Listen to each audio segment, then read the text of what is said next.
She didn't know why the room went silent until Chicago's most dangerous man looked straight at her. And maybe that is the scariest kind of moment, not the one where danger screams, but the one where it notices you. Clara Hayes only came to the wedding to survive one evening. One glass of champagne. One polite smile. One quiet escape before her family could pull her back into the world she had spent years running from. But under the chandeliers of a downtown Chicago ballroom, every voice died when Cade Mercer walked in. Men lowered their eyes. Her father stopped breathing, and Clara, standing in a blue dress she suddenly regretted wearing, felt his gaze land on her like a loaded gun. Stay with this story, because this is not just about love. It is about power, choice, obsession, and the price of belonging. Like this video and comment where you're watching from before the silence breaks.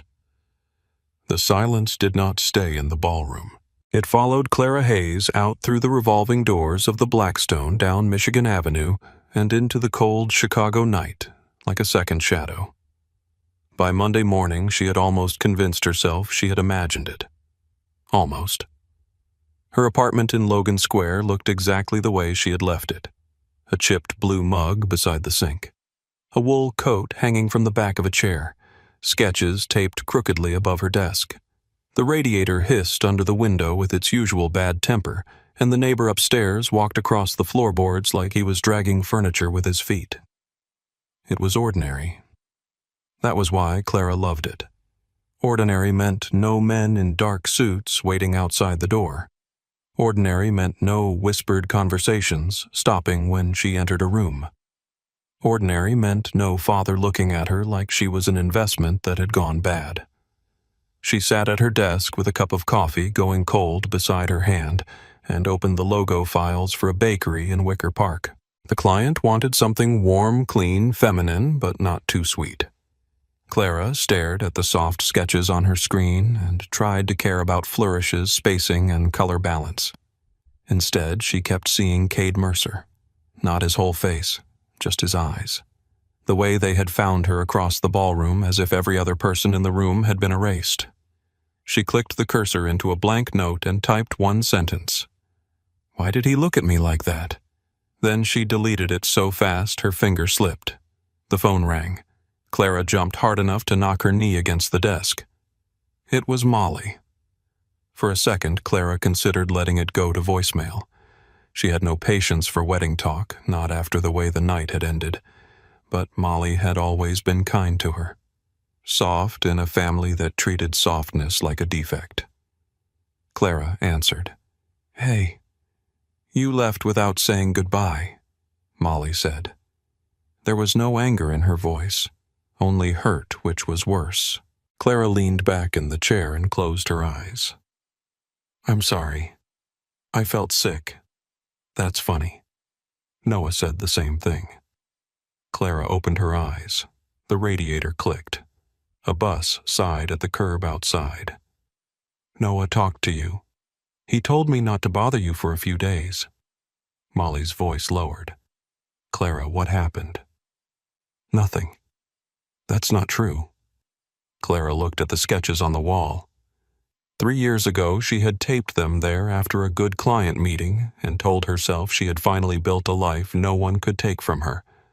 Now the paper seemed thin.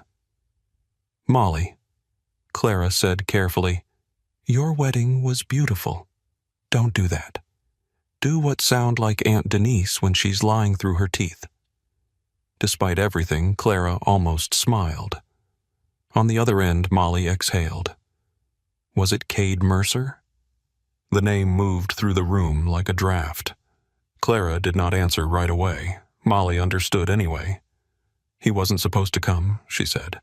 "At least not openly. Dad said there were meetings happening, but I thought that meant after the reception. Not there. Not in front of everyone." Clara pushed her coffee away. "What kind of meetings, I don't know. Elliot doesn't tell me much yet." Yet. That single word said more about Molly's marriage than all the white flowers and champagne towers ever could. Molly, Clara said, "Are you happy?" The line went quiet. Outside, someone laughed on the sidewalk. A dog barked. A train rolled faintly in the distance, metal crying against metal. "I'm learning how to be," Molly said. Clara hated how familiar that sounded. After the call ended, she worked for 6 straight hours and completed almost nothing. She adjusted the same curve on the same letter until the shape stopped looking like a letter at all. By late afternoon, the sun had dropped behind the rooftops and turned her apartment amber. She shut the laptop, grabbed her coat, and walked to the cafe on Milwaukee, where she did half her work and most of her pretending. The cafe smelled like burnt espresso cinnamon wet coats and overheated milk. A student sat near the window with textbooks spread like evidence. 2 nurses in blue scrubs leaned over paper cups and whispered about a supervisor they hated. Someone at the counter complained about oat milk. Clara breathed it in and felt her shoulders lower. This was real. This was hers. She ordered a latte and took the corner table beneath the framed photograph of the old Logan Square monument. She opened her laptop again and forced herself into the bakery logo. This time, the work began to move. Line by line, shape by shape. The world narrowed to balance and contrast, and for a while Clara forgot the wedding. Until she saw the black SUV across the street. It was parked in a loading zone engine running windows too dark for the gray evening. Nothing about it was illegal enough to matter. Nothing about it was normal enough to ignore. Clara stared at it through the cafe glass. A man stepped between her and the window waiting for his drink, and when he moved away, the SUV was still there. Her first thought was her father. Richard Hayes had never liked not knowing where his daughter was. When she first left home, he sent men to stand outside her design school, outside her first apartment, outside the grocery store. He called it concern. Clara called it surveillance. They had fought about that for 6 months until she changed neighborhoods, changed numbers, and stopped answering the door. But this felt different. Her father's men were lazy with fear. They wanted to be seen because being seen was the point. This SUV waited like it did not care whether she noticed. Clara closed her laptop and stood. The student looked up as her chair scraped the floor. She walked out without finishing her latte. Cold air hit her face. The streetlights had flickered on glowing gold against damp pavement. Chicago in October had a way of making every sidewalk look like the opening shot of a crime scene. Clara turned left instead of right. The SUV did not move at first. She told herself to keep walking. She passed the bookstore, the closed tailor, the liquor store with neon signs buzzing in the window. She stopped at a crosswalk, even though there were no cars, and looked in the dark glass of a bus shelter. The SUV rolled slowly along the curb half a block behind her. Her pulse climbed into her throat. She cut down a side street lined with brick 2 flats and bare trees. A woman came out of a building carrying groceries. A man in a bear's jacket talked loudly into his phone.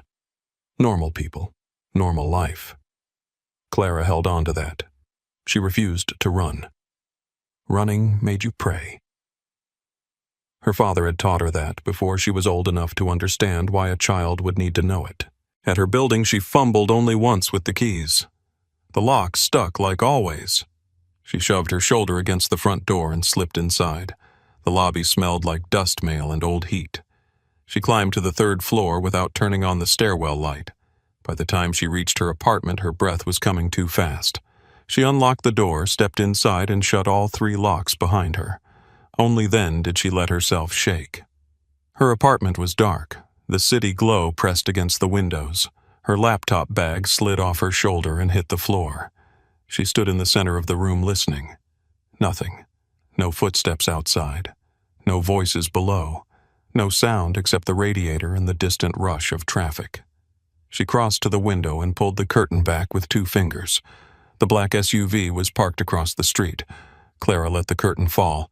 Her phone rang. She nearly dropped it. Unknown number. The screen lit her hand pale blue. She stared at it. The phone rang again. No, she whispered. It rang a 3rd time. Clara answered. For a moment there was only silence. Then a man's voice said, "You take the long way home when you know you're being followed." Clara's blood went cold. She knew that voice. She had heard it only once in a ballroom full of frozen people, but her body remembered it before her mind caught up. Cade Mercer. I was wondering whether you'd say my name like a curse or a question. She gripped the phone tighter. Are you outside my apartment? No. Your men are? Yes. The honesty was so clean it felt obscene. Clara walked backward until her hip hit the edge of the desk. Call them off. I will. When I know you're safe. I am safe. You live on the 3rd floor of a building with a broken front lock and a landlord who thinks a security camera from 2009 counts as protection. Her mouth went dry. You checked my building, I own your building. Clara stopped breathing. Cade continued calm as winter. Not personally. One of my companies does. The paperwork is boring. The effect is useful. You're insane. People say that when they mean thorough. No, I mean insane. A faint silence followed. She could almost feel his amusement through the line. You're angry, he said. You had me followed. Yes. You looked into my home. Yes. You bought my building. I bought the debt attached to the building. There's a difference. Not to me. That is fair. The words disarmed her for half a second. Not enough to soften her. Enough to make her hate that he sounded reasonable while doing unreasonable things. What do you want? She asked. To see you without 200 witnesses pretending not to watch. No. You answer quickly, because the answer is obvious. Obvious answers are usually the least honest ones. Clara laughed once, sharp and humorless. You don't know anything about my honesty. I know you left the Hayes house at 22 with 3 suitcases and less than $2,000. I know you paid your own way through design school even though your father offered to cover it if you came home for Sunday dinners. I know you turn down clients when they ask who your family is. I know you still send Molly birthday gifts, but you never include a return address. Clara's skin crawled. It was not just information. It was intimacy stolen in pieces. Stop, she said. Cade was quiet. When he spoke again, his voice had changed. Lower, less polished. I know enough to understand you dislike cages. You don't understand anything if you think this isn't one. I did not call to frighten you. But you did. Yes, he said. I did. She waited for an apology. None came. Dinner tomorrow, he said. 8 o'clock. I said no. I heard you. Then why are you still talking? Because you're going to think about it all night. You're going to call your brother in the morning. He'll tell you I'm dangerous. He'll also tell you to go. Clara felt something twist inside her. Why would he do that? Because Noah understands that an invitation from me is better than interest without one. The line went silent for one beat. Then Cade said, Wear something you chose for yourself. He hung up. Clara lowered the phone slowly. The apartment felt smaller than it had 5 minutes ago.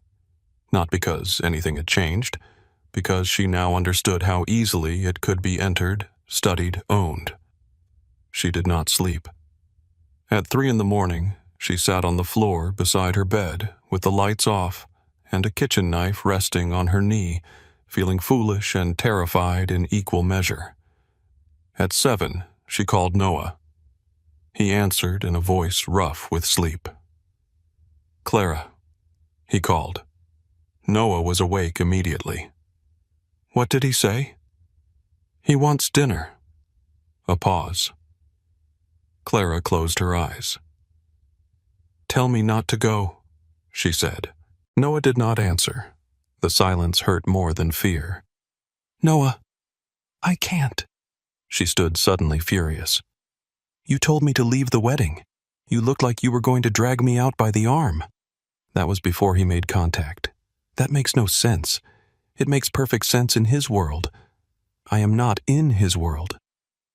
Noah sighed, and in that sound Clara heard the years between them. All the things he had stayed close enough to learn. All the things she had run far enough to forget. "You were born in it," he said. "So was I. You can move apartments, change numbers, build websites for yoga studios. It doesn't erase your last name." "I left. You left the house. You didn't leave the map." Clara pressed her hand to her forehead. The radiator hissed behind her like something alive. Noah's voice softened. "Listen to me. Cade Mercer is not Dad. He doesn't bluff because he doesn't need to. He doesn't chase unless he already knows the route. If he's asking you to dinner, it means he is making an effort to look civilized." "That is horrifying." "Yes. And you still think I should go?" "I think you should hear what he wants while he's willing to say it across a table." Clara looked toward the window. Morning light was beginning to gray the glass. "What if he wants me?" Noah said nothing. That was answer enough. At 8 that night, a black sedan waited at the curb, not the SUV. This car was sleeker, lower too clean for her street.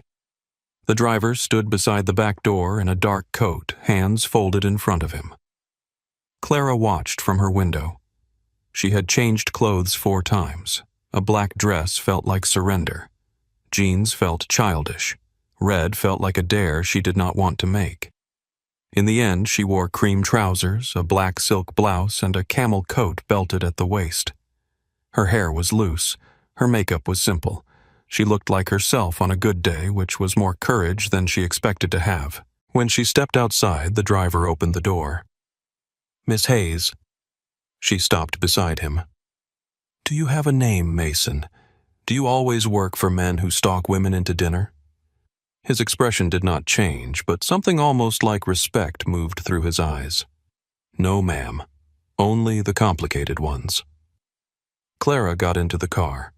The ride was silent. Chicago slid past the tinted windows in wet flashes, corner stores, brownstones, underpasses tagged with graffiti. Then the streets widened, the buildings sharpened, and the river appeared between towers of glass and steel. The car stopped outside a restaurant with no name on the door. Inside, the host did not ask for a reservation. He only looked at Mason and stepped aside. Clara followed him through a dining room filled with people who pretended not to stare. Candlelight floated over white tablecloths. Low voices moved like smoke. Somewhere silver tapped porcelain. At the back of the restaurant, Mason opened a heavy wooden door. Cade Mercer stood when she entered. That small act annoyed her. It was too graceful, too controlled, too close to manners. He wore a charcoal suit tonight, no tie again, white shirt open at the throat. The scar near his mouth caught the warm light and disappeared when he turned. "Clara," he said. She stayed by the door. "Mr. Mercer." "Cade?" "No." His mouth curved slightly. "Not yet, then." Mason closed the door behind her. The sound was soft, final. Clara looked at the table. 2 settings, water already poured, wine unopened, no one else in the room. Cade gestured to the chair across from him. "Sit, please. I prefer standing when I'm angry." "Then stand." That surprised her. He sat first. For a few seconds, neither of them moved. Clara had imagined him filling the silence with commands. He did not. He waited. That made the room harder to survive. Finally, she crossed to the chair and sat. A waiter entered without speaking, placed a small plate of bread on the table and vanished. Clara looked after him. "Does everyone around you move like they're afraid of making noise?" "Most people make too much noise. Convenient philosophy for a man who scares rooms quiet." Cade studied her. "You noticed that. Everyone noticed that." "Yes," he said. "But you hated it." Clara picked up the water glass just to have something to do with her hands. "Why am I here? Because I asked. No. That is why the car came. It is not why I got into it. Cade leaned back in his chair. The candlelight made his eyes look darker than they had at the wedding. Then why did you? Clara hated that the truth rose before she could stop it. Because my brother sounded afraid. Cade nodded once, as if that answer mattered. Noah has good instincts. Noah grew up surrounded by men like you. There are no men like me. The words were quiet, not arrogant, simple. Clara looked at him for a long moment. That might be the worst thing you could have said. It was not meant to comfort you. Do you ever try to comfort people? Rarely. Why, I'm usually the reason they need it. The room seemed to tighten around that sentence. Clara looked away first. Dinner arrived in courses she barely tasted, some kind of delicate fish, greens dressed in lemon, pasta folded around ricotta and herbs. Cade did not push wine on her. When she declined, he nodded and drank water too. That irritated her almost as much as the stalking. He asked about her work. At first she gave short answers. Small business branding, websites, visual identity, client strategy. He listened. Really listened. Not the way men listened when waiting for a chance to talk again. Cade watched her with unsettling focus, asking questions that slipped under her prepared responses. What makes a good logo? Clarity. Clara said. That sounds insufficient. It is. A good logo has to be simple enough to remember and specific enough to feel inevitable. Inevitable, he repeated. Yes. Like it was always supposed to look that way. Cade glanced at the untouched wine bottle. Power is similar. Of course you would say that. It's true. The most effective power feels natural to the people obeying it. They stop questioning who arranged the room. Clara's fork paused. And you arrange rooms? Yes, at weddings too. His eyes returned to hers. I did not arrange that room. No. You only killed it. For the first time, Cade smiled. It changed his face in a way Clara disliked because it made him look almost human. Your father said you were difficult. My father says that about any woman who speaks in full sentences. Richard underestimates you. Clara felt an old anger stir. Richard does not know me, because you made sure of it. That sounds like judgment. It was admiration. She had no ready answer for that. Cade reached for his water. The movement pulled his cuff back just enough for Clara to see a thin scar along his wrist. Not decorative, not old enough to be forgotten. He saw her notice. Knife, he said. I didn't ask. You wanted to. I know better than to ask men like you about scars. His gaze sharpened. Men like me. Yes. And what are men like me? Clara set her fork down. Dangerous, used to getting what they want, convinced that honesty excuses cruelty. The silence after that felt different from the ballroom. Smaller, hotter. Cade looked at her as if she had placed a hand against a locked door and found the one weak hinge. You're not wrong, he said. Again, no apology. Again, the truth. Clara hated how much more frightening that was. She leaned back. Why me? Cade did not pretend to misunderstand. He looked at her for so long that Clara felt the question expose more than she intended. Because you left, he said. That's it, no. Then say the rest. You left a family that could have given you money, status, protection, a place at every table worth sitting at in this city. You walked away and chose rent payments, cheap, furniture, difficult clients, and a name on a business card no one fears. You make it sound stupid. I make it sound rare. Clara's throat tightened before she could stop it. Cade continued, voice lower now. Most people sell themselves for safety. You gave safety away to keep yourself. I wanted to know what kind of woman does that. And now that you know I don't. The answer was immediate. Honest. almost soft. "That is why you are still here," he said. Clara looked down at her hands. They were clenched in her lap. "You had me followed," she said. "Yes. You invaded my life." "Yes. You scared me." "Yes. Do you regret it?" Cade was quiet long enough that the candle flame shivered between them. "I regret that my interest has consequences before I understand it." "That is not the same thing." "No. Can you say you're sorry?" His jaw tightened. For the first time all night, something like discomfort moved through him. "I can say that I should have approached you differently, but you wouldn't have." "No," he said. "I would have done exactly what I did." Clara pushed back her chair. Cade did not move. She stood, heart pounding. "You are impossible. I've been called worse. I'm sure you earned it." His eyes flashed not with anger exactly, but with something alive enough to make her pulse stumble. "Yes," he said. "I did." Clara reached for her coat. "Dinner is over." Cade stood then, not to stop her, only because she had. "Mason will take you home. I can get my own ride." "I know." "Then why offer because it's late, and men who are not me are sometimes worse than me?" The line was absurd, terrible, almost funny in a way she refused to acknowledge. She put on her coat. At the door, his voice stopped her. "Clara." She turned, despite herself. Cade stood beside the table, hands at his sides, his face unreadable. "I won't have anyone outside your apartment tonight." She did not trust the relief that moved through her. "Is that supposed to make you decent?" "No," he said. "Only accurate." Clara left without answering.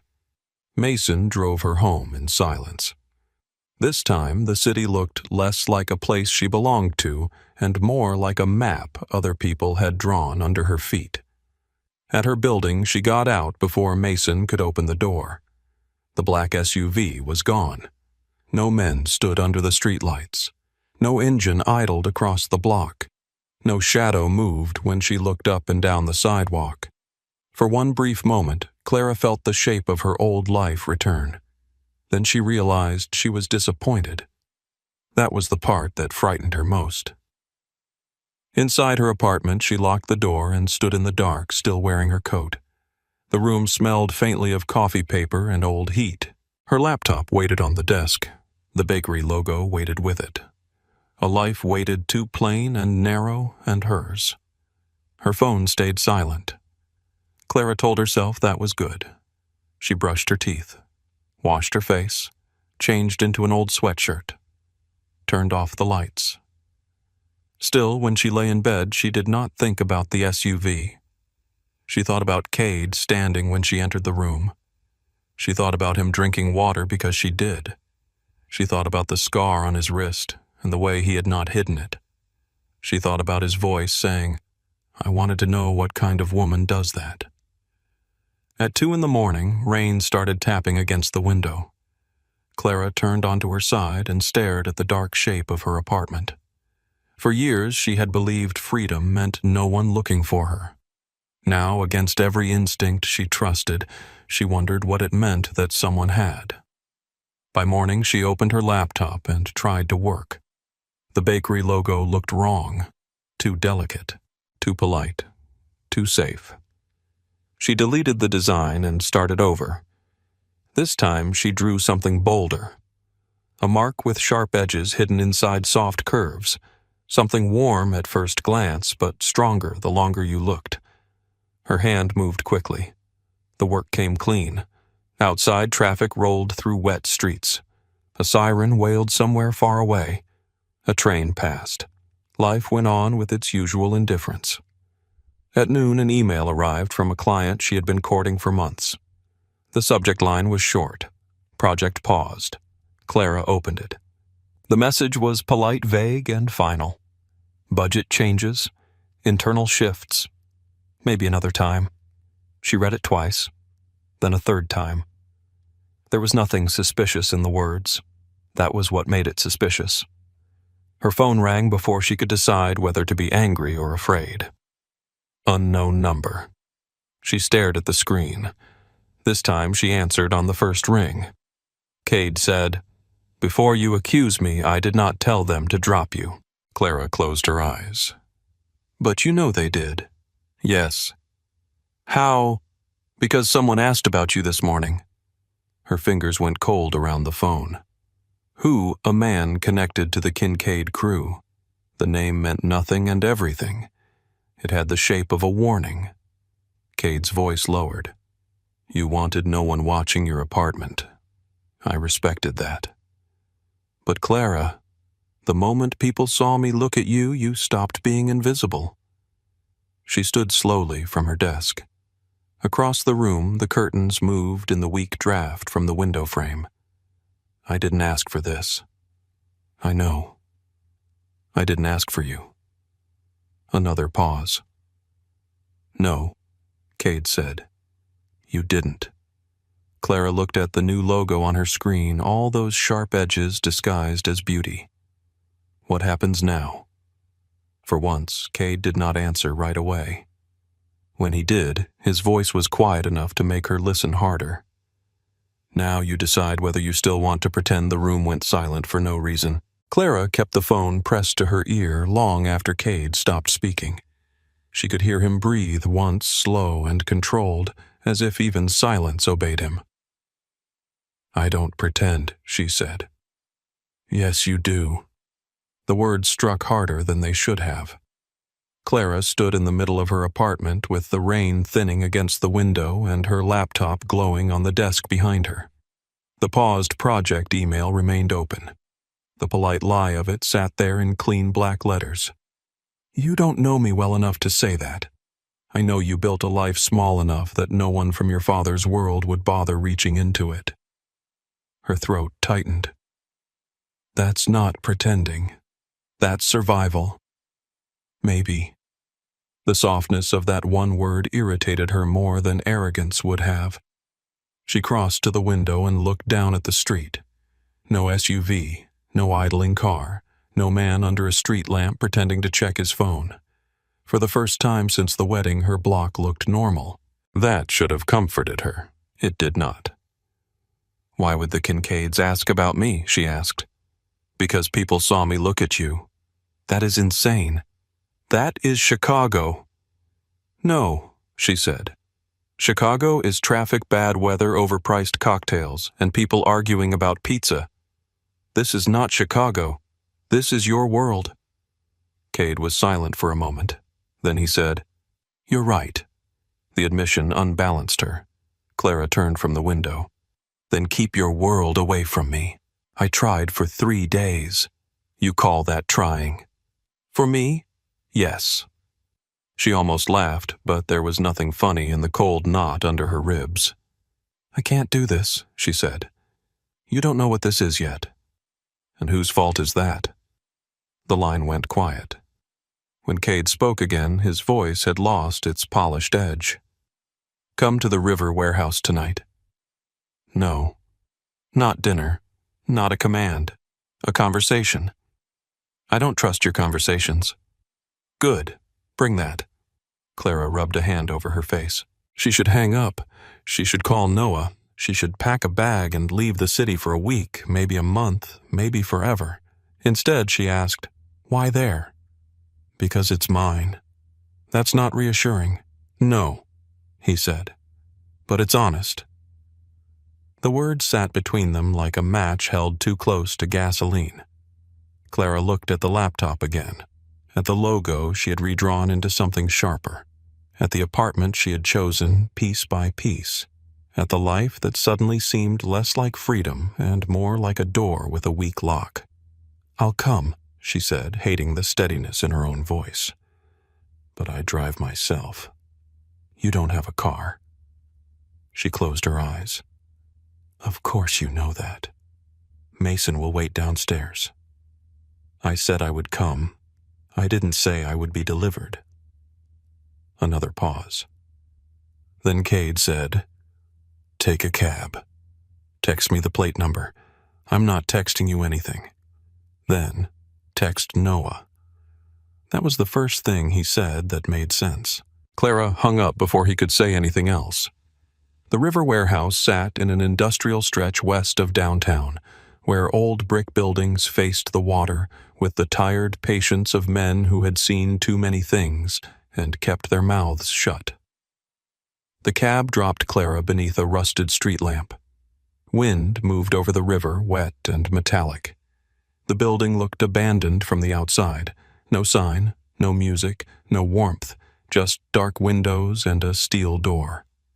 Clara paid the driver and stood on the sidewalk until the cab disappeared around the corner. For one brief, ridiculous moment, she wanted to chase it. The steel door opened before she knocked. Mason stood inside. Miss Hayes. Mason. He stepped aside. She entered. The inside of the warehouse did not match the outside. The ceiling rose 3 stories above polished concrete floors. Old brick walls had been cleaned but not softened. Steel beams cut through the space like black ribs. Tall windows faced the river, their glass dark with night. There were no guards visible. That meant there were guards everywhere. Cade stood near the far wall beneath a hanging industrial light, reading a paperback with one hand in his pocket. He wore no suit jacket tonight. Just a white shirt with the sleeves rolled to his forearms and black trousers. Without the armor of a tailored jacket, he looked more human. Not safer. Just more real. Clara stopped 10 feet away. You read a lot for a criminal. Cade looked up. You insult people quickly for a designer. I'm adaptable. So, I've noticed. He closed the book around one finger to mark the page. What is it? She asked, despite herself. Poetry. That surprises me. It surprises everyone who thinks violence and language don't come from the same hunger. She folded her arms. That sounds like something men say when they want murder to sound educated. Cade's mouth shifted. Not a smile. Close. Fair. Clara glanced around the room. A leather sofa near the windows. A long table scattered with blueprints. A bar cart untouched in the corner. A painting leaned against one wall, still wrapped in brown paper. This place doesn't feel finished, she said. It isn't. What is it supposed to be? Cade looked around as if seeing the building through her eyes. A place no one can enter without permission. A fortress. A home, maybe. The word landed strangely. Clara did not like the way it softened the concrete. Why did you bring me here? Cade set the book on the table. Because you asked me to keep my world away from you. And this is your answer. This is where I can show you the edges of it. She stared at him. You think showing me makes it better? No. I think letting you imagine it makes it worse. Wind pressed faintly against the windows. Somewhere in the building, metal creaked. Clara stepped closer, slow enough to pretend she had control over it. You had me followed. You found my clients. You knew my apartment. Now a rival crew knows my name because you looked at me in a room full of people who were trained to notice everything. Yes. Stop saying yes like it absolves you. It doesn't. Then what does it do? It keeps us from wasting time. That lit anger through her chest. You are unbelievable. I've been called worse tonight. By who myself? The answer stopped her. For the first time, Cade looked away before she did. His gaze moved to the river beyond the glass. I should not have let them see it. See what he looked back. That I wanted you. The bluntness of it went through her like heat. Clara hated him for saying it that way. Hated the room for going still around the words. Hated herself because part of her wanted him to say it again. You don't know me, she said. No, you can't want me. That's not how wanting works. It should be. Most things should be better than they are. Clara laughed under her breath. That is the closest thing to a normal opinion you've had. Cade stepped around the table, careful, unhurried. He stopped far enough away that she did not have to move. I want to court you. The word sounded ancient in his mouth. Clara blinked. Court me? Yes. Are you from 1947? My grandmother would be pleased you noticed. That was not a compliment. It didn't need to be. She stared at him. You stalked me into a date and now you want to court me. I handled the beginning badly. Badly. Yes. That's your word. I'm choosing a restrained one. Her anger should have sharpened. Instead, it wavered because he was not smiling now. He was not playing with her. The control in his face had become something tighter, something almost unsure. Clara took a breath. If you want to see me again, there are rules. Cade nodded once. Name them. No surveillance. His jaw moved. No men outside my building, no one watching me work, no one following me to the grocery store. If there's an active threat, I need to know where you are. Then ask. That may not always be fast enough. Then you'll have to learn patience. A quiet passed through him. Clara continued before she could lose nerve. No contacting my clients. No buying anything connected to me. No speaking to my landlord. No showing up uninvited. No using Noah to get information. No deciding what is best for me and calling it protection. Cade watched her with an expression she could not read. That is a long list. It can get longer. I believe you. And if I say no, it means no. His eyes held hers. I know what no means, Clara. Do you? The question struck something. His face did not change, but the room seemed to. Yes, he said quietly. I do. She believed him. That was inconvenient. Cade looked toward the river again, then back at her. I have terms too. Clara gave a humorless smile. Of course you do. If the Kincaids approach you, you tell me. I tell Noah. You tell Noah and me. No. Clara. No. You don't get to become the first number I call just because you decided I matter. His eyes darkened. If someone means to hurt you because of me, I have the right to respond. You have the right to feel guilty. That's different. The silence after that was sharp enough to cut. Mason shifted somewhere near the entrance. Clara had forgotten he was there. Cade did not look away from her. Then slowly he nodded. Fine. That sounded painful. It was. Good. This time he did smile barely. Dinner Saturday. Clara should have refused. She thought about the SUV, the phone call, the email from the client, the way Cade admitted terrible things without wrapping them in pretty lies. She thought about the ballroom. She thought about being seen. Dinner, she said. Public place. I choose it. Done. And no private room. A pause. Define public. People. Tables. Witnesses. Noise. His expression suggested noise was an unreasonable demand. Fine, he said. Clara turned to leave before she could change her mind about anything. At the door, she glanced back. Cade had picked up the poetry book again, but he was not reading. He was watching her go like he already knew she would look back. That made her angry enough to leave faster. Saturday dinner was at a crowded Italian place in Andersonville, where the tables sat too close together and the waiters shouted over the sound of plates and laughter. Clara chose it because no one there cared who Cade Mercer was. At least that was what she told herself. Within 10 minutes, the owner came to their table personally and asked if everything was satisfactory. Cade looked at Clara before answering. It's perfect, he said. The owner nearly bowed. Clara waited until he left. You own this place too? No.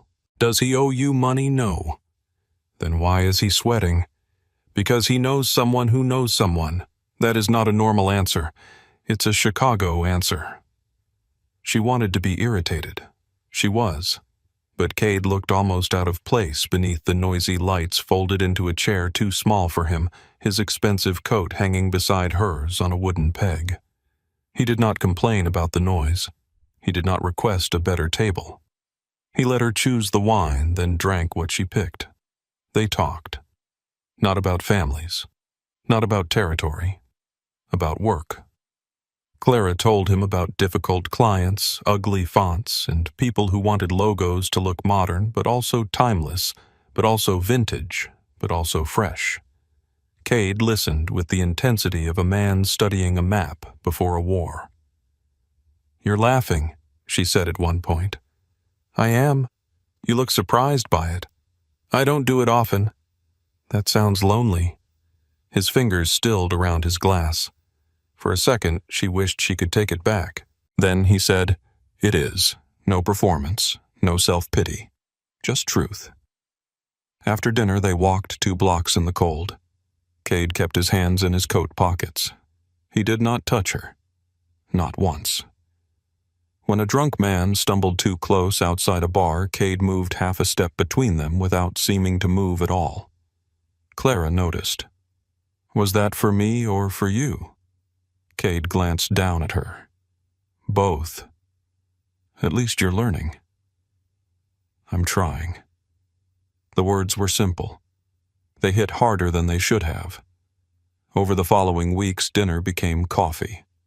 Coffee became an afternoon at the Art Institute, where Cade stood in front of a Rothko painting for almost 10 minutes without speaking. Clara watched him instead of the art. "What do you see?" she asked. "Restraint," he said. She looked at the blocks of color. "That's it." "No." "I see someone trying to make silence visible." Clara turned back to the painting. For once, she did not know what to say. Another night, he took her to the symphony. Clara wore a black dress, this time plain and fitted. Cade arrived at her building and waited outside exactly as instructed. No coming up, no driver at the door, no surprise. When she stepped out, his face changed. Only slightly. "Enough." "You look beautiful," he said. She looked at the black car behind him. "Is Mason driving?" "Yes." "Is anyone following us?" "No." "Are you lying?" "No." She studied him. Cade let her. That became the dangerous thing about him. Not the power, not the money, not the way rooms adjusted around him. It was the patience, the way he allowed her suspicion to exist without punishing it, the way he made room for her anger and still waited beside it. At the symphony, he held her coat. During the second movement, his hand rested on the armrest between them. Open. Still. Not touching. Clara looked at it for a full minute. Then she placed her hand in his. Cade did not move at first. Then his fingers closed around hers with such care that her chest ached. The music rose. Clara kept her eyes on the orchestra and told herself this was not surrender. But when he rubbed his thumb once across her knuckles, slow and almost reverent, she forgot the argument she had been having with herself. The city noticed them.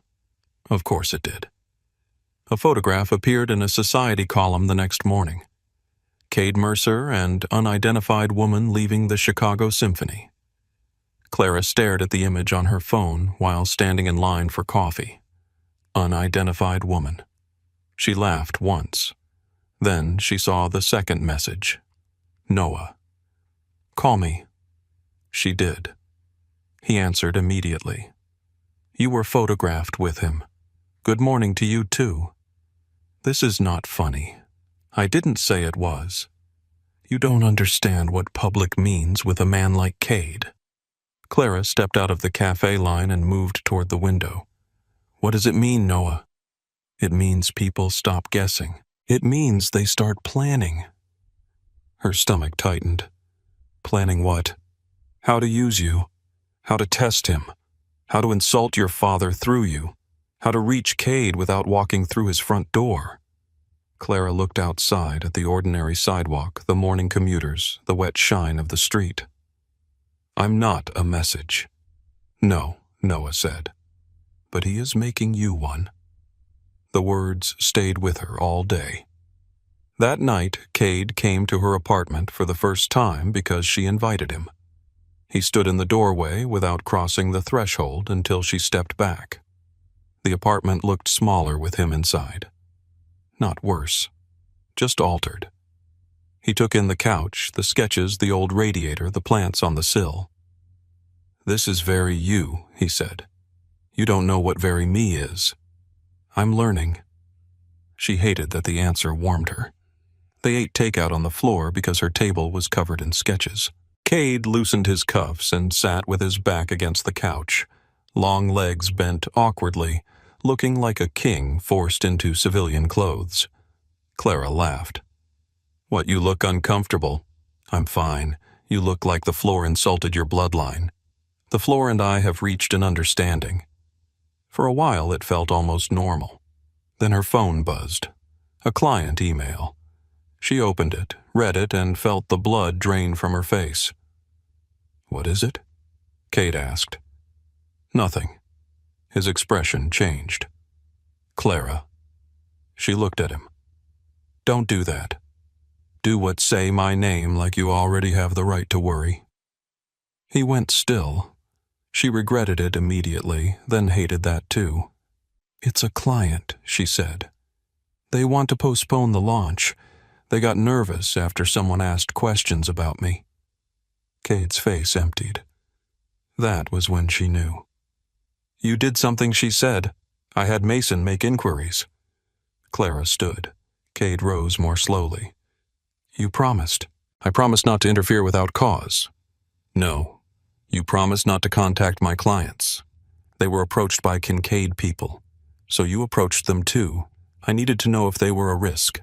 They are a florist opening a second location. They share a silent investor with a man who moves money for Wyatt Kincaid." "You hear yourself, right?" Clara's voice shook now. "You hear how insane my life sounds because you looked at me at a wedding." Cade's jaw tightened. "This was always your life. I only made it visible." "No," she said. "That is what men like you do. You break something, then tell people it was already cracked." The words hit him. She saw it. For 1 second, the control slipped. Then it returned colder. "I am trying to keep you alive. I was alive before you. You were hidden. I was free." "Were you?" he asked. The question was quiet. Cruel because it was not meant to be. Clara stepped back as if he had touched her. Cade saw it and went still. She pointed to the door. "Leave." He did not move. Not at first. The room held its breath. Then Cade picked up his coat from the chair. At the door he turned. "I will call Mason off your clients. I don't want Mason near my clients. I don't want your protection. I don't want your world deciding what parts of my life survive." Cade looked at her with something raw moving behind his eyes. "And me?" Clara's throat closed. She hated him for asking. She hated herself for not knowing the answer fast enough. "I don't know," she said. Cade nodded once. That was all. Then he left. For 3 days there was nothing. No calls, no cars, no Mason, no flowers, no shadow at the corner, no presence humming beneath the surface of her life. Clara got exactly what she had demanded. She worked. She bought groceries. She walked home alone. She answered client emails and pretended not to check her phone every hour. Freedom returned in pieces. It should have felt like relief. Instead, it felt like a room after music stops. On the 3rd night, she walked past the cafe where she had first seen the SUV. The windows were fogged from the warmth inside. People sat with laptops and paper cups. A couple argued softly near the door. A woman laughed into her scarf. Clara stopped outside and looked at her reflection in the glass. She looked the same. That was the strangest part. Nothing on her face showed that she had been seen by a dangerous man and had not yet decided whether that was ruin or recognition. Her phone buzzed. Not Cade. Noah. She answered. "Are you home?" "Almost. Don't go there." Clara's body went cold. "What happened? I don't know yet. There's smoke near the river. One of Cade's warehouses is burning." For a second, the city sound vanished. Traffic moved around her. A bus sighed at the curb. Somewhere, someone shouted. Clara stared at her own reflection until it blurred. Noah's voice sharpened. "Clara, did you hear me?" She did not answer. Across the street, a black car pulled to the curb. Mason stepped out into the glow of the street lamp, his face grim, his phone already in his hand. The door opened behind him. Cade was not inside. Only the smell of smoke seemed to arrive before the night did. Clara stood on the sidewalk while Mason crossed the street toward her, his coat open, his expression carved out of stone. Behind him, the black car idled at the curb. Its windows reflected the cafe lights and the wet pavement, turning everything into broken gold. "Get in," Mason said. Clara did not move. "Where is he?" At the site. "Is he hurt?" Mason looked past her once, scanning the street in a way that made every parked car feel suspicious. "Not when he called me." That was not an answer. It was a knife wrapped in manners. Clara took one step back. "I'm calling Noah. You can call him from the car. I'm not going anywhere until someone tells me what happened." Mason's jaw tightened. He was not a man who wasted words, but for 1 second she saw the strain beneath his control. "One of Mr. Mercer's warehouses is burning near the river. We don't know yet if it was an attack or a message. Either way, your name has been spoken in rooms where it should not be spoken." The cold moved through her coat. "My name, yes. By who Kincaid people?" Clara looked down the street. Normal Chicago kept moving around her. A woman walked her dog. A cyclist cursed at a cab. Steam rose from a manhole in slow white ribbons. The world did not know it had shifted. Mason opened the back door. "Please," he said. That one word did what urgency could not. Clara got in. The car pulled away before she had finished fastening her seatbelt. Mason drove himself this time. No driver, no partition, no polite distance. He kept one hand on the wheel and the other near his phone, which kept lighting up with messages he did not answer. Clara watched the city smear past the window. "Is Cade coming to my apartment? No." "Then where are we going?" "The penthouse." "No." Mason did not look at her. "Yes." "I told him I did not want his protection. He heard you. Then why are you doing this?" "Because he also heard the part where someone connected to Wyatt Kincaid asked questions about you, and now one of his buildings is on fire." Clara's hands curled in her lap. "He gave you orders." "Yes." "And if I refuse?" Mason finally glanced at her in the mirror. "Then I drive slower while you refuse." She almost laughed. The sound caught in her throat and turned into something smaller. The car moved toward the river. Smoke stained the sky ahead dark against the low clouds. Police lights flickered blue and red between buildings. They passed close enough for Clara to see flames clawing out of broken windows, bright and hungry, swallowing the upper floor of an old brick warehouse. Firefighters shouted. Water struck burning wood and turned to steam. Men in dark coats stood behind the police tape too still to be bystanders. Then she saw him. Cade stood near the edge of the street, his white shirt gray with ash, his coat gone, his sleeves rolled up as if he had been working with his hands. A phone was pressed to his ear. Blood marked one knuckle. He looked calm. That was what terrified her. The car slowed. Cade turned his head.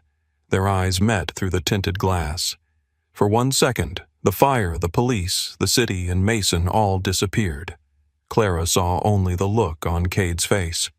Not surprise, not relief. Possession sharpened by fear. Then Mason kept driving. "No," Clara said, twisting in her seat. "Stop the car." "He told me not to stop." "I do not care what he told you. I do." Cade vanished behind smoke and flashing lights. Clara pressed a hand against the window, furious with herself for the sudden sting in her eyes. He should have come himself. Mason's voice stayed level. He wanted to. Then why didn't he? Because if he had gotten in this car, he would have gone to you instead of finishing what needed to be finished. The truth sank between them. Clara turned forward slowly. The penthouse tower rose near the river, all glass and steel, its upper floors lost in mist.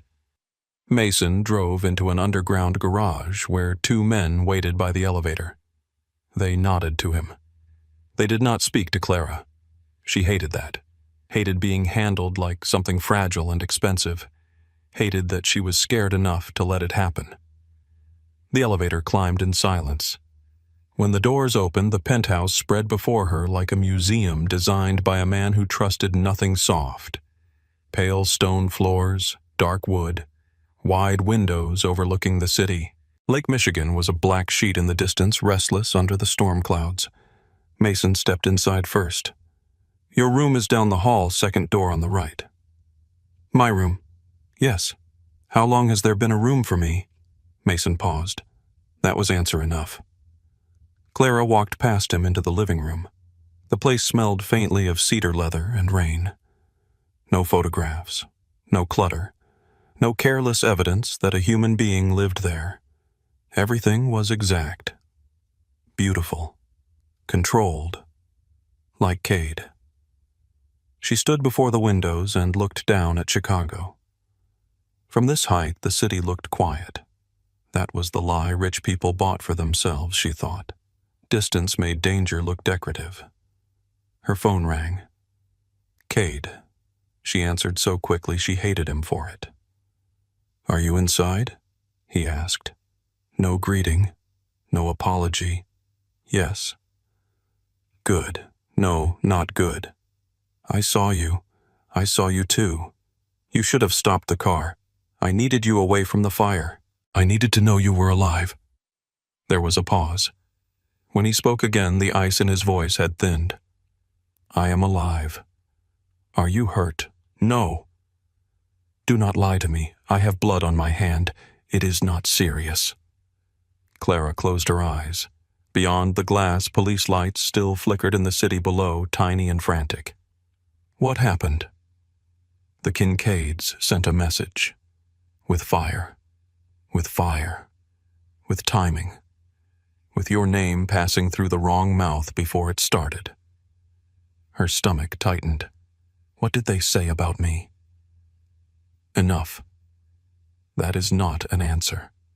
It is the one I can give you while standing in front of men who are waiting for me to decide how many people die tonight. The room went very still around her.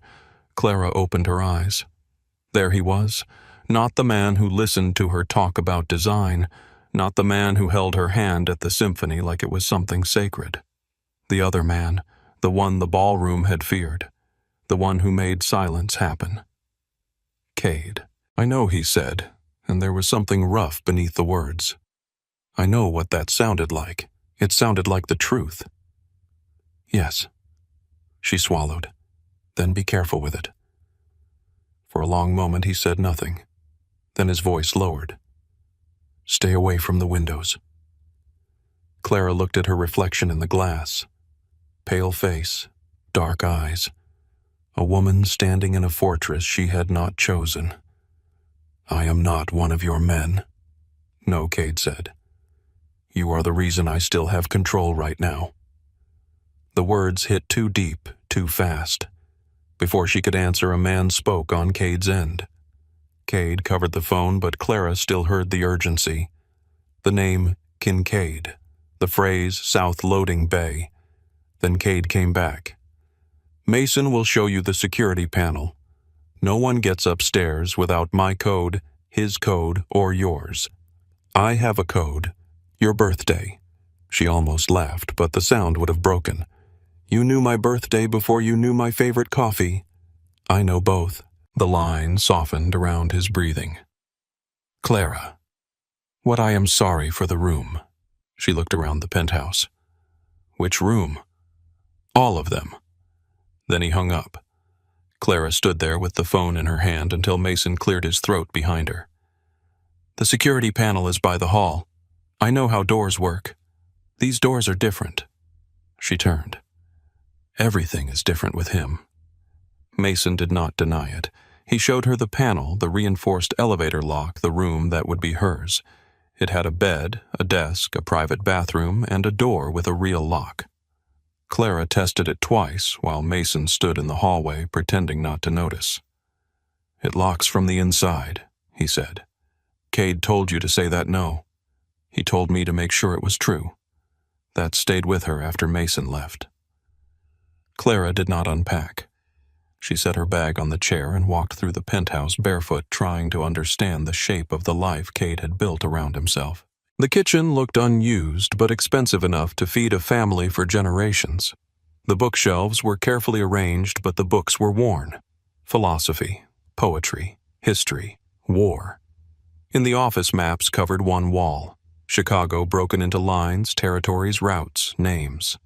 She found the river warehouse marked in red pencil. Nearby, another mark circled a block close to her apartment. Her breath caught. She stepped closer. Logan Square. Her street. Her building. Not new. Not added tonight. The pencil mark had been there for a while. A sound came from the elevator. Clara turned. The doors opened. Cade walked in alone. His shirt was ruined ash smeared across the front. His hair was damp from rain or sweat. Blood darkened the knuckles of his right hand, and there was a shallow cut near his cheekbone. He looked at her standing in his office beside the map. Neither of them spoke. Then Clara pointed to the circle around her block. How long Cade stepped out of the elevator? The doors closed behind him. Since the night after the wedding. The answer was quiet. It still landed like a slap. You marked my home. I marked a vulnerable point. My home, she repeated. His jaw flexed. Yes. Clara walked toward him, anger rising hot enough to burn through fear. You do not get to rename parts of my life until they sound useful to you. I was not trying to insult you. You were not thinking of me at all. You were thinking like a man who owns pieces on a board. Cade took the words without moving. She stopped 2 feet from him, close enough to smell smoke on his skin. You said you were sorry for the room. Prove it. Do not make this one another cage. His gaze searched her face. I brought you here because someone may try to hurt you. You brought me here because you were afraid. Yes. The answer stole some of the force from her anger. Cade looked exhausted suddenly. Not weak. Never that. But worn down beneath the sharp edges. I am afraid, he said. There. Does that make it better? No. Good. It should not. He moved past her toward the kitchen sink and ran water over his injured hand. Red spiraled down the drain. Clara watched him from the office doorway. You should have that cleaned. I am cleaning it. With soap. He glanced at her. She opened a drawer, then another, until she found a first aid kit. Of course he had one. Of course it was fully stocked and organized with military precision. Sit down, she said. Cade's eyebrows lifted. Do not make me ask twice. Something flickered in his eyes. Amusement, maybe, or tenderness he did not know where to place. He sat at the kitchen island. Clara stood between his knees and took his hand. His knuckles were split in 2 places. The skin was swollen. He did not flinch when she cleaned the cuts, but the muscles in his forearm tightened. You hit someone, she said. Yes. Did they deserve it? Yes. That answer came too easily. They touched one of my men and set fire to a building with people inside. She looked up. Did anyone die? Cade held her gaze. One guard. His name was Luis. He had 2 daughters. The name changed the room. Not a number, not collateral. A man. 2 daughters. Clara lowered her eyes and wrapped gauze around Cade's hand more carefully. "I'm sorry," she said. "So am I." She believed that too, which made everything worse. When she finished, Cade did not pull his hand away. For a while they stayed like that, her fingers resting against his palm, his knees on either side of her legs, the city shining beyond them, indifferent and beautiful. "You should go to bed," he said. "You always say things like that when you do not know what to do with me. I know what I want to do with you." The air changed. Clara's breath caught. Cade saw it and closed his eyes for half a second as if the sight cost him. "That is why I said you should go to bed." Her pulse moved low and hard. "You are covered in smoke." "I know. You look terrible." "I know. You scared me." His eyes opened.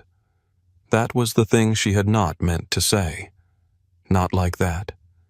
Not so naked.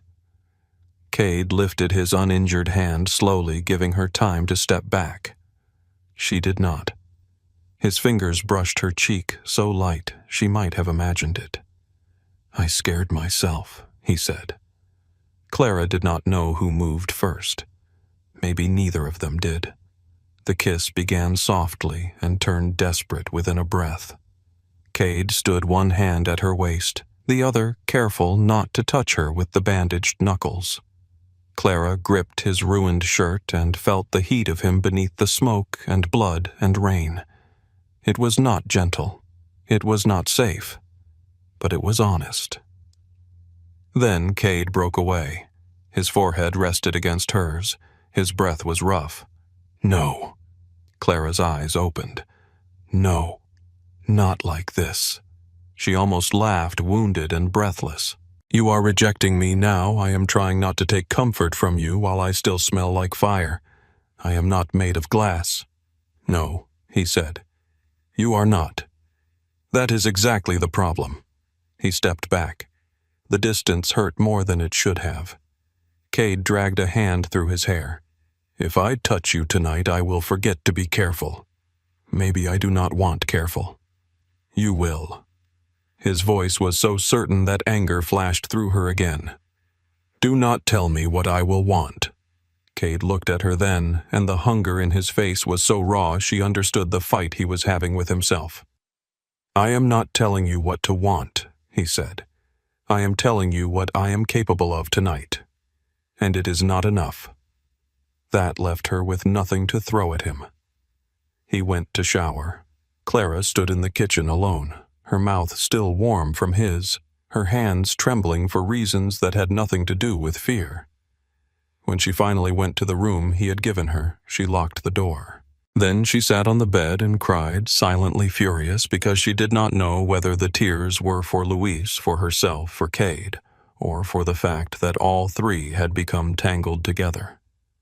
3 days passed inside the penthouse. Outside, the city pretended nothing was happening. Inside, men came and went at odd hours.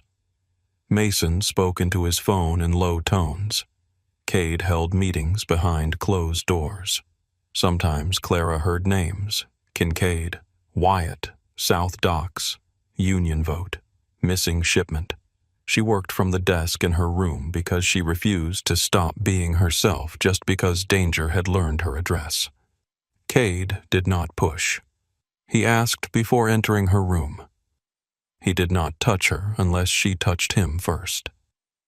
He kept his promise about her clients, though 2 more delayed projects without explanation. On the 4th evening, rain sealed the windows and turned the city silver. Clara found Cade on the terrace, enclosed in glass, sitting with a drink he had not touched. His bandaged hand rested on his knee. He looked out at Chicago like he could see every threat moving through it. She sat across from him. "You never talk about your family," she said. His mouth tightened. "No, that was not a question." "I noticed." Clara tucked her feet beneath her. "Was there ever a version of you that wanted something else?" The rain moved down the glass in crooked lines. Cade was quiet so long she thought he would not answer. Then he said, "I wanted to teach." That surprised her into stillness. What philosophy? History? Something useless enough to matter. Clara looked at him, trying to imagine him in a classroom, sleeves rolled chalk on his fingers, talking about dead men and impossible questions. What happened? My father was killed. My uncle tried to sell pieces of the organization before the funeral flowers died. Men I had known my whole life started choosing sides. I learned quickly that grief is expensive if you cannot defend it. Clara felt the words settle in her chest. How old were you? 23. Too young, she thought. Then she remembered she had been 22 when she left home with 3 suitcases and a shaking hand. Cade looked at her. What about you? I wanted to paint. Why didn't you? My father said artists starve, designers invoice. Cade's expression softened in that almost invisible way. You listened to him. I compromised with him. That sounds worse. It was. For the first time, they sat in a silence that did not feel like a weapon. Clara looked down at her hands. I spent my whole life trying to become small enough that no one powerful would need to control me. Cade's voice was low. And then, I found you. Yes. I am sorry. She looked up. The apology was simple. No defense behind it. No careful wording, no pride. It should have healed something. Instead, it opened it. I think I love you, she said. The words escaped before she could measure them, before she could make them safer. Cade went still. The whole city seemed to stop beneath them. Clara felt panic rise. I did not mean to say that. Yes, you did. I meant to think it privately until it went away. It will not go away. You do not know that. His face had changed. Control still there, but cracked by something close to fear. I know because mine has not. Clara stared at him. Cade stood and walked to the glass. He placed one hand against it, his back to her. This is dangerous. You say that about everything, because everything is dangerous. No, because if everything is dangerous, then you never have to admit what actually scares you. He turned. His eyes looked almost black in the rainlight. You scare me. The confession hit harder than any touch. Clara stood. Cade shook his head once. Stay there. No. Clara. No. I am tired of being put somewhere safe while men decide what my fear should look like. She walked to him. He did not move away. I love you, she said again, quieter this time. I do not know when it happened. I do not know what it says about me. I know I should be smarter than this. Cade's voice was rough. You are smart. That is why you should run. I am done running just because men like you make staying expensive. His hand lifted, then stopped before touching her. I do not know how to love gently. Then do not lie to me and call it gentle. Something broke in his face. He kissed her like restraint had finally run out of road. This time, he did not pull away after the first breath. He cupped her face with both hands, careful of the bandage, and Clara rose into him like she had been moving toward this since the ballroom, since the first silence, since the moment fear and recognition had become impossible to separate. Then the windows flashed white. A sound like the city splitting open slammed through the penthouse. Cade tore his mouth from hers and threw his body over hers as the glass shuddered. Car alarms screamed far below. The lights flickered once, twice, then steadied. Cade was already moving. He grabbed her hand and pulled her from the terrace. What was that close? His phone rang. Mason's voice came through loud enough for Clara to hear pieces. North Garage. Possible secondary. Kincaid's signature. Unknown shooters. Cade's face emptied of everything soft. He turned to Clara. Panic room. Now. Her blood went cold. No. His eyes locked on hers. Now. I am not hiding again. This is not a debate. It is my life. It is your life I am trying to keep inside your body. The words cracked through the room. Clara stepped back. Cade caught himself. His voice lowered, but the urgency remained. Please. That word again. The one powerful men used when they had run out of force they were willing to spend. Clara nodded. Cade led her to the bedroom, moved a painting aside, and opened a hidden door. Inside was a small room with shelves of water medical supplies, a cot monitors, and a steel door thick enough to stop the world. She looked at him from the threshold. Come with me. I cannot. You can. No. His voice softened. I am the reason they are here, and I am the reason you are about to walk into it angry. For 1 second he looked like she had struck him, then he touched her cheek. I love you. That means I need you alive more than I need to be forgiven. He stepped back. The door closed between them. The lock engaged. Clara stood in the panic room with her hand against the cold steel, listening to her own breath, the hum of monitors, and the distant violence of a city that had finally stopped pretending it was far away. Hours passed. At first she paced. Then she sat. Then she stood again because sitting felt too much like surrender. The monitors showed silent camera feeds.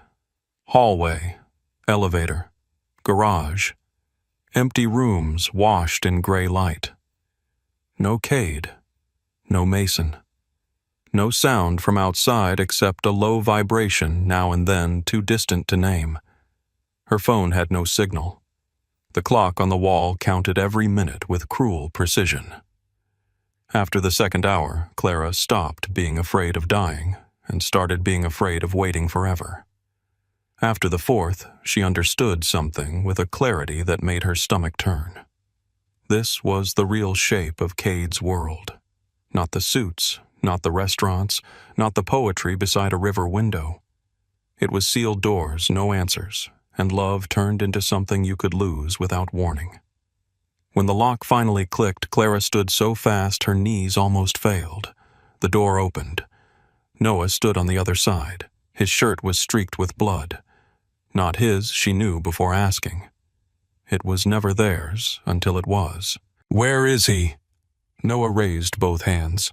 Alive. Where? Moving. We have to go. I am not leaving without him. He sent me. I do not care. Noah stepped into the room and gripped her shoulders. For once, he did not look like her older brother. He looked like the boy who had once hidden her in a closet during one of their father's meetings and told her to count backward from 100 until the shouting stopped. Clara, he said, if you stay here, Cade comes back for you before finishing this.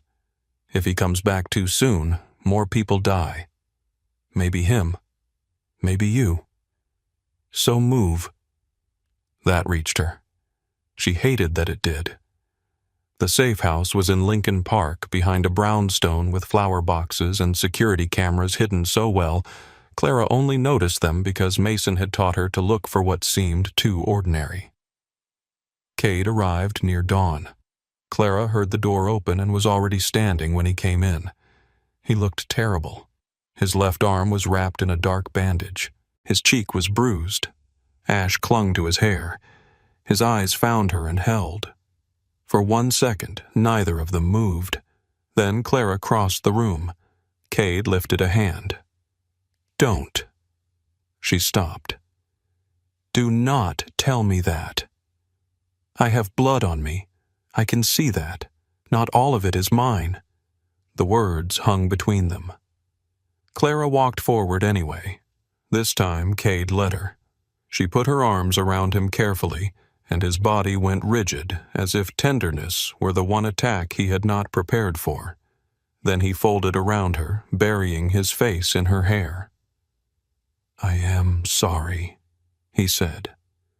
She held him tighter. I know. For the room. For the fire. for every door I have closed between you and the truth. I know. His voice broke just slightly. I thought wanting you was the dangerous part. Clara closed her eyes. Against her cheek, his heart was racing. It is, she whispered. Cade pulled back enough to look at her.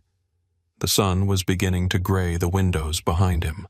Chicago waited outside, wounded and awake. Clara touched the bruise along his jaw. But so is pretending I can stop. Cade looked at her as if the words had cut through the last wall he had left. For a moment, Clara thought he might argue. She could see it gather in him, the old instinct to command, to protect, to decide where danger ended, and she began. Then his shoulders lowered by a fraction, and the fight left his face. Not all of it, never all of it, but enough. He touched her cheek with the back of his fingers, careful despite the blood still drying near his wrist. You should hate me, he said. I do sometimes. His mouth tightened, but he did not look away. Clara kept her hand against his jaw. That doesn't mean I don't love you. Cade closed his eyes, and the breath he released sounded like something breaking quietly in a locked room. Around them, the safe house moved with low voices and heavy footsteps. Men came and went through the hallway. Phones rang, were answered, and went silent. Somewhere behind a closed door, Noah was speaking to someone in the clipped tone he used when fear had to become useful. Clara stood in the middle of it all with Cade's blood on her sleeve, and understood that she had crossed a line no one could draw for her anymore. She had not been dragged across it. She had walked. That mattered. Cade stepped back first. I need to finish this. I know. No, he said. You don't. Not all of it. Then tell me. His eyes sharpened. The old answer came to his mouth. She saw it. Nothing you need to know. Nothing you need to carry. Nothing that belongs in your hands. This time he swallowed it. The Kincaids hit 2 locations tonight. The warehouse fire was meant to pull men away from the north garage. The explosion near the tower was meant to send me into a panic and expose where you were being moved. Clara's stomach tightened. They wanted me out in the open. Yes. And you sent Noah, because they would expect Mason. They would expect my men. They would not expect your brother to move through the haze routes. That made a bitter kind of sense. Clara looked toward the hallway. So my family is involved now. They were always involved. Because of me, Cade's face hardened. Because Richard Hayes has spent 30 years making sure every debt in this city eventually touches his table. The safe house seemed colder. Clara had spent years trying not to think about her father's reach. Cade spoke of it as if it had edges, maps, numbers, names. What happens now? She asked. We make peace look possible. That doesn't sound like winning. It is not winning. It is stopping the bleeding long enough to see who is still holding a knife. Cade turned away, reaching for a clean shirt Mason had left over the back of a chair. Clara watched him move. Every motion was controlled, but pain dragged at the edges. He pulled the ruined shirt over his head, and for the first time she saw the full history written across his body. Old scars pale across his ribs, a dark bruise blooming near his shoulder, a raised line just under his collarbone. Her anger softened into something heavier. You said you wanted to teach, she said quietly. He paused with the clean shirt in his hand. Yes. Do you ever miss the man who wanted that Cade did not answer quickly? Then he said, I don't know if he was ever real. He may have been a story I told myself before the world corrected me. Clara walked closer and took the shirt from his hand. He let her help him into it, though the intimacy of the gesture made him go still. The world doesn't get to be the only author, she said. Cade looked down at her. The words stayed between them, fragile and dangerous. By sunrise, the first truce meeting had been arranged. It took place in a shuttered steakhouse near the river, a place with red leather booths and mirrors smoked by decades of power. Clara was told to stay at the safe house. She did not. When Cade stepped into the front room and found her waiting in a black coat, his expression turned very still. "No." Clara pulled on her gloves. "Good morning to you too. You are not coming. I am not going into the room. I am riding in the car." Clara. "No. You do not get to leave me behind with no answers after you just told me they used my movement as part of their plan." He looked past her to Noah, who stood by the door with his arms crossed. "You allowed this?" Noah gave him a tired look. "Allowed" is a strong word. Cade's gaze returned to Clara. She held it. "I am not asking to play soldier," she said. "I am asking not to be stored away like evidence." For a few seconds, Cade said nothing. Then he buttoned his coat. "You stay in the car with Noah." "Fine. You do not step out?" "Fine. If anything feels wrong, you leave." "I know." His voice lowered. "Say it." Clara stepped closer. "If anything feels wrong, I leave." Only then did he nod. The ride was silent except for the rain striking the windshield. Clara sat beside Noah in the back seat while Cade rode in front with Mason. The city outside looked washed and bruised, as if the night had not ended but simply learned how to hide in daylight. At the steakhouse, men were already waiting. Clara saw Wyatt Kincaid for the first time through the car window. He was not what she expected. Not huge, not loud, not visibly monstrous. He looked clean and almost charming, with dark hair, pale eyes, and a gray overcoat that fit perfectly. He smiled when Cade stepped from the car, and Clara felt a chill move through her. Some men wore danger like armor. Wyatt wore it like good manners. Noah leaned closer. "Do not stare." "I'm not. You are." Clara looked away, but not before Wyatt's eyes moved toward the car. He could not see her through the tint. Still, he smiled wider. Inside the restaurant, the meeting lasted 47 minutes. Clara counted every one. She watched men enter and leave through the side door.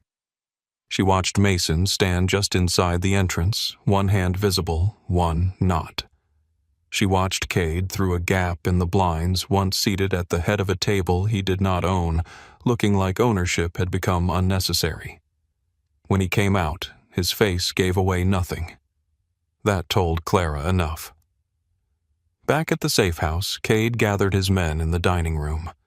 Clara stood near the kitchen, trying to be invisible by habit. Cade looked at her. "Come here." Every man in the room noticed. Noah's head turned slightly. Mason's expression did not change, but his eyes sharpened. Clara walked in slowly. Cade did not explain her presence. He simply began. "The Kincaids agreed to a temporary border along the west freight routes. They will pay for the warehouse guard's family. They will return the north garage equipment by morning. In exchange, no open retaliation for 72 hours. One of Cade's lieutenants, a broad man named Grant, leaned forward. "And after 72 hours, we see who violates the terms first." Grant's mouth tightened. "Wyatt will." "Yes. Then why give him time?" Clara looked at the map spread across the table. Something about it pulled at her attention. Cade noticed. "What do you see?" Every man looked at her. Heat rose in her face, but she forced herself to step closer. The map showed the burned warehouse, the tower, the north garage, and 3 freight access points. Red marks, black marks, arrows. The logic of violence reduced to lines and blocks. Clara pointed to the north garage. This was not the real target. Grant gave a low laugh. "With respect, Miss Hayes, we lost 2 trucks there." Clara did not look at him. She kept her eyes on the map. "They wanted you to think the north garage mattered because it fits the pattern. Fire here, explosion here, theft here. It looks like escalation." Cade watched her. Clara moved her finger along the west freight route, but if they wanted to hurt Cade's operation, they would have hit this transfer point. It connects more routes. It would cost more money. Instead, they touched places with visibility. Mason stepped closer.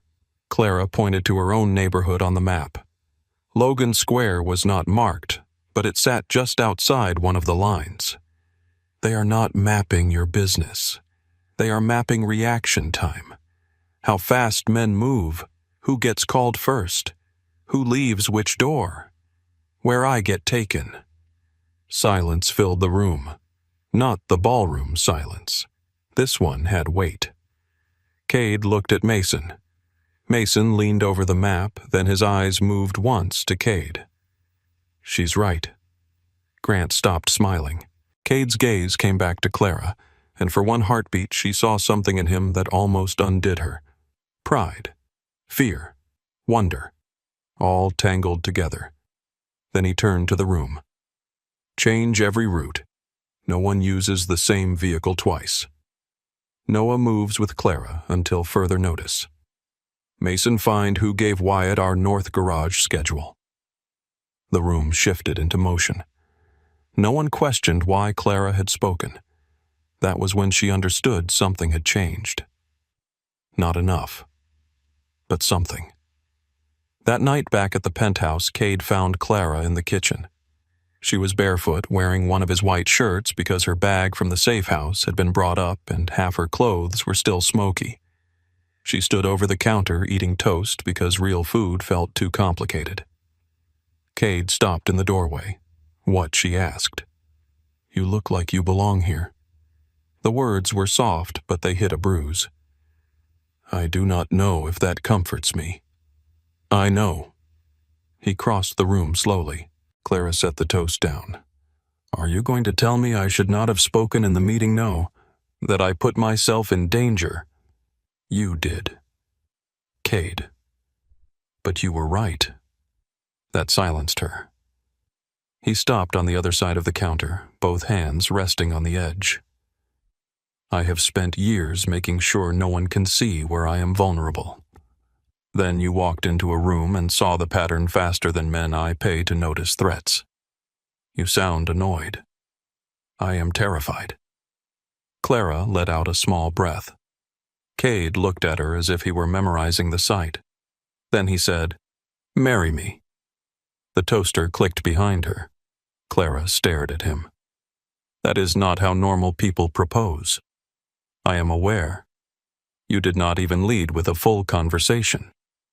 I thought about it. And this was the improved version. A faint smile touched his mouth, then vanished. I do not know how to make this pretty, Clara. She came around the counter, heart beating too hard. Try. Cade reached into his coat pocket and took out a ring. It was not large, not showy.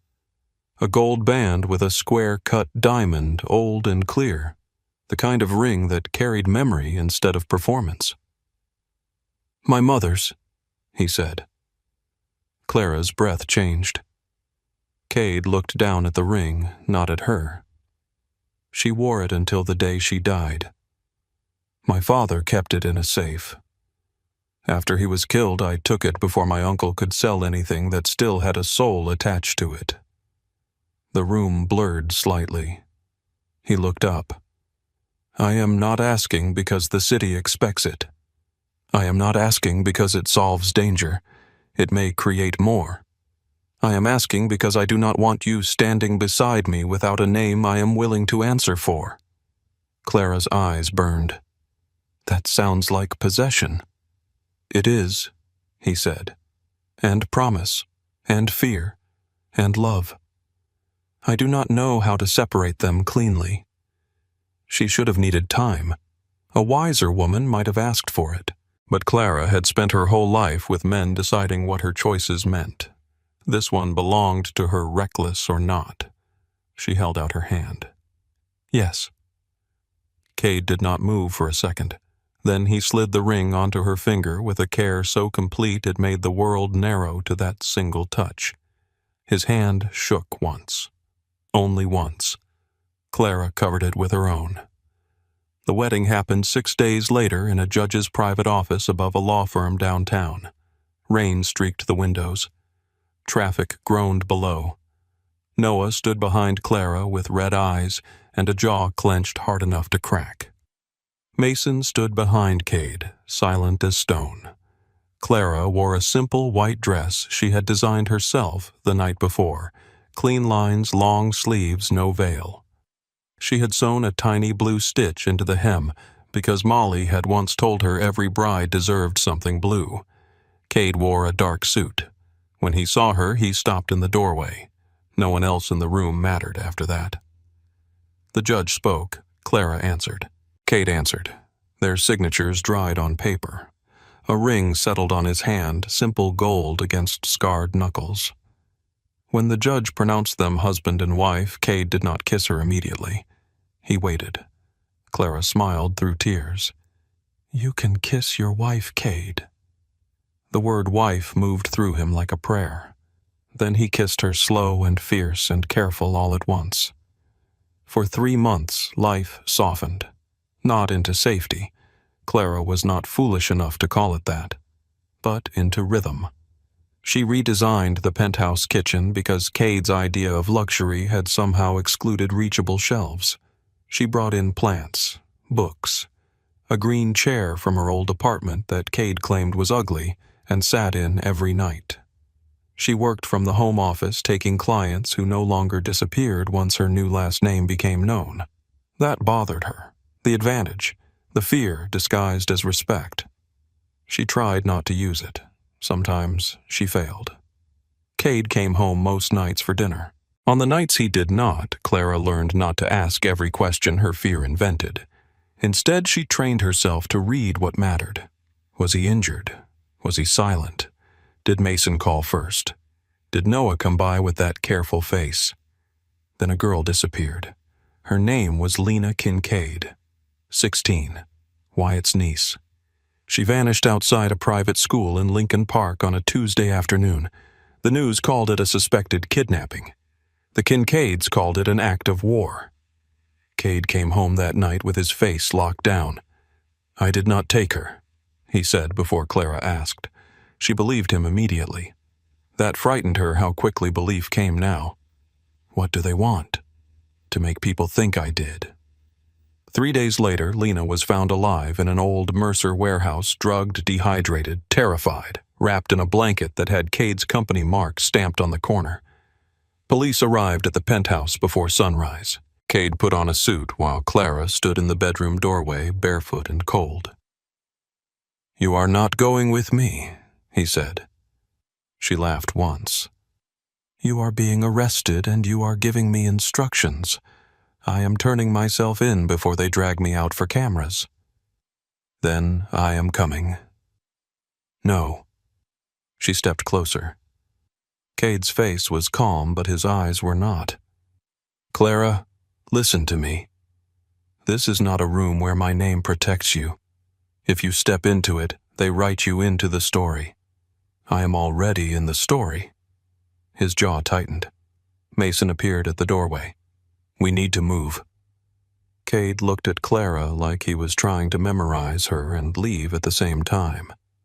She gripped his lapels and pulled him down. "Do not confess to anything you did not do just to keep the city calm." His eyes flashed. "I am many things. Stupid is not one of them."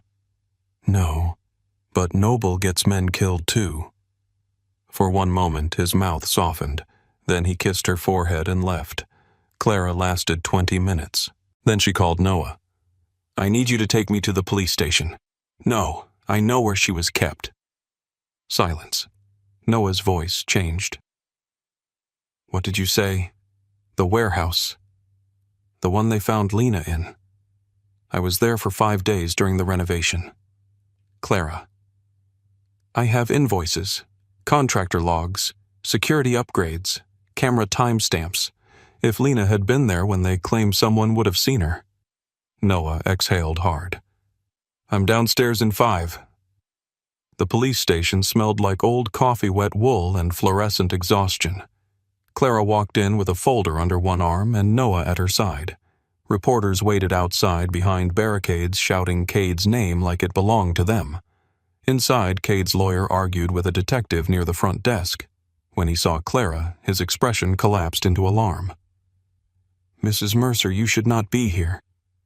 Where is my husband?" The word husband steadied her. The lawyer hesitated. Noah stepped forward. "Answer her." They let Clara see Cade after an hour. He sat in an interrogation room, hands visible on the table. There was a red mark on one wrist from the cuffs. His face was unreadable until she entered. Then everything in him went still. "No," he said. Clara sat across from him. "Yes." A detective stood by the wall with a notebook. Cade did not look at him. "You need to leave. I have evidence." "Clara." She opened the folder and spread the papers across the table. "On the dates, they claim Lena was held in that warehouse. I had crews installing lighting, repairing drywall, replacing locks, and wiring cameras. Here are the invoices. Here are the delivery receipts. Here are the names of 6 workers.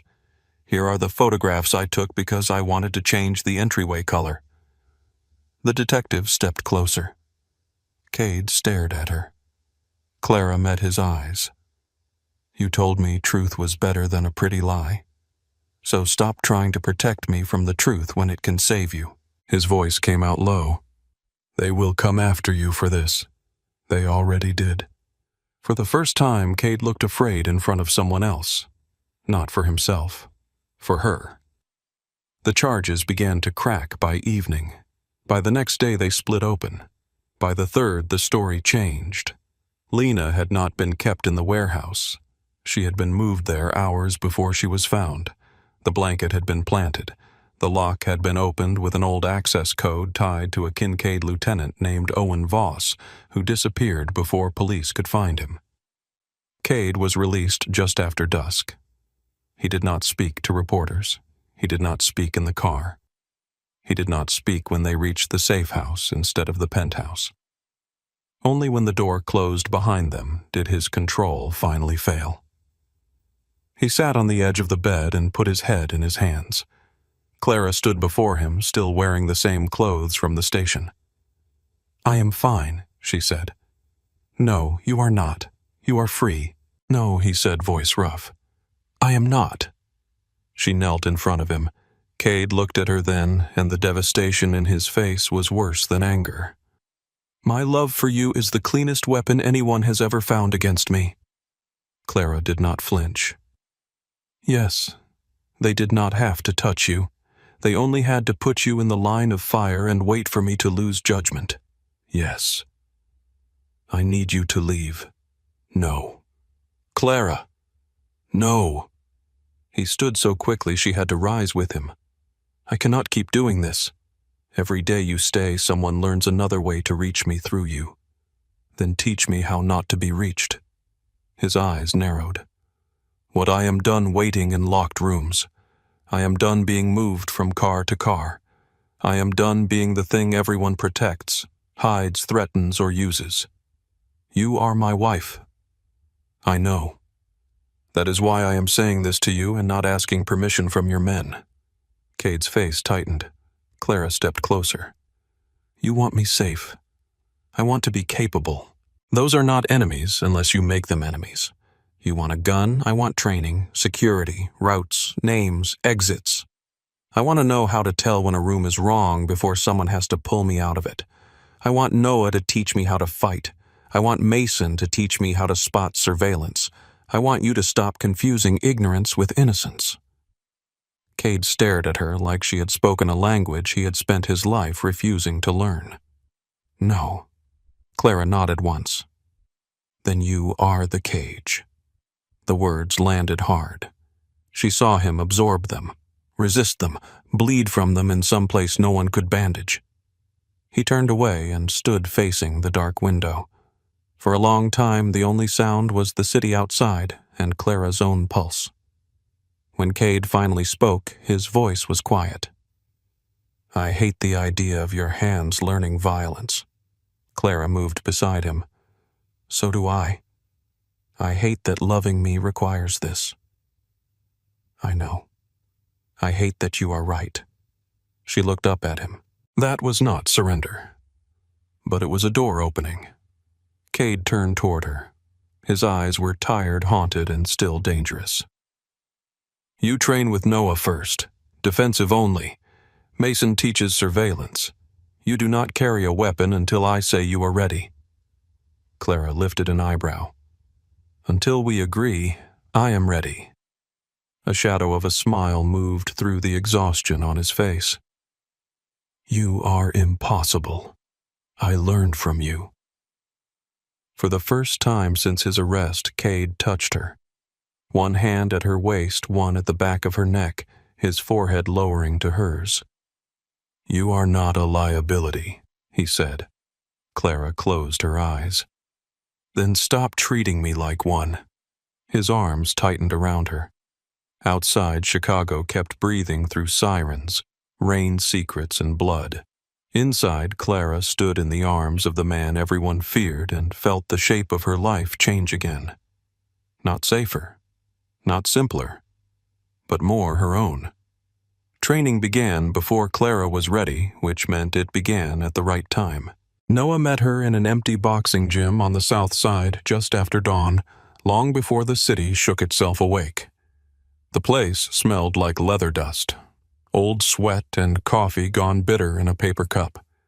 Fluorescent lights buzzed overhead. The ring sat in the center of the room, ropes sagging slightly canvas-stained by years of men trying to prove something with their fists.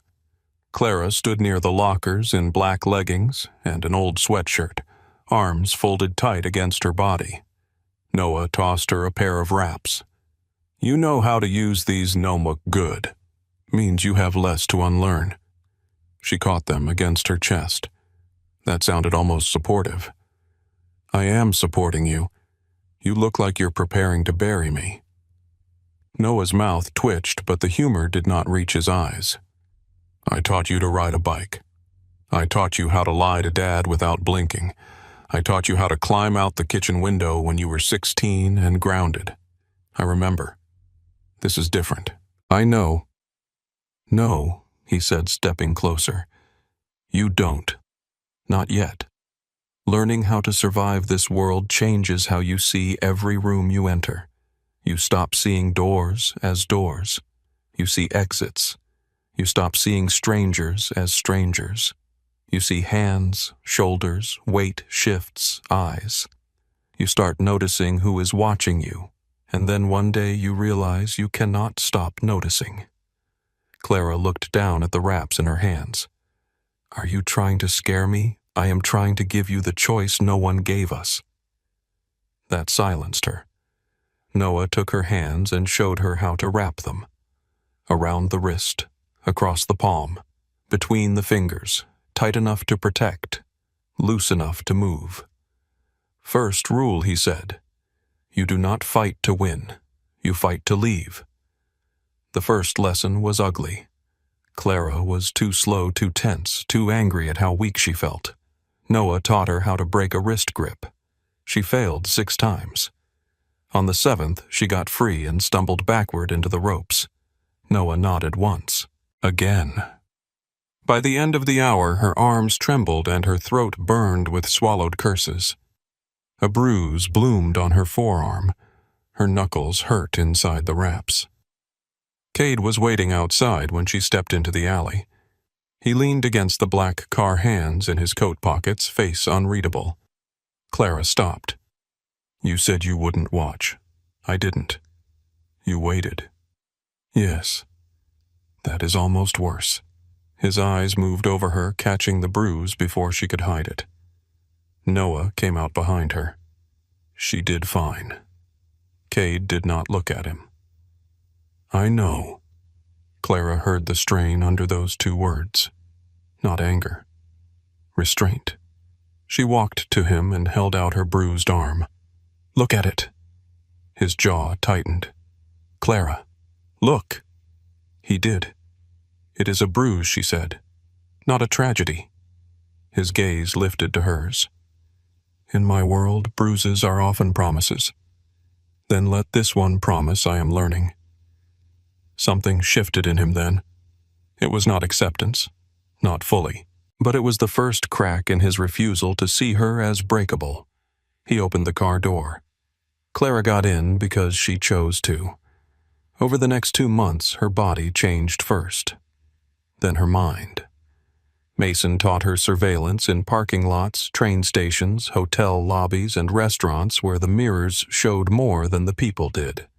He taught her to notice shoes because people changed coats more often than shoes. He taught her to read the rhythm of a tale, to take 3 turns and never believe the first clean street. He taught her how to walk toward light, toward cameras, toward noise. Noah taught her how to fall without losing the air in her lungs, how to drive her heel down on an instep, how to turn fear into motion before it froze her. Cade taught her nothing at first. He only watched the aftermath, the bruises, the exhaustion, the way she entered rooms now and paused near the door without realizing it. One night he found her in the penthouse hallway practicing how to slip from a wrist hold. She moved too sharply, lost balance, and hit her shoulder against the wall. Cade was beside her before she could breathe. "I'm fine," she snapped. "I didn't say you weren't." "You thought it loudly." His mouth almost curved. Clara rubbed her shoulder, annoyed with the sting in her eyes. "I hate this. I know. I hate that I need it. I know. I hate that part of me feels stronger and another part feels like something gentle is being taken apart." Cade's face changed. He stepped closer slowly, the way he always did when tenderness frightened him. "Come here." She did. He drew her in one hand at the back of her head, the other flat against her spine. He did not tell her to stop training. He did not say he would protect her instead. He just held her while the shaking moved through and out of her. That was when she understood he had changed too. Not into a soft man, not into a safe one, but into a man who could stand beside her fear without trying to own it. The final trouble with Wyatt Kincaid began with small things. A brick through the window of the cafe where Clara used to work.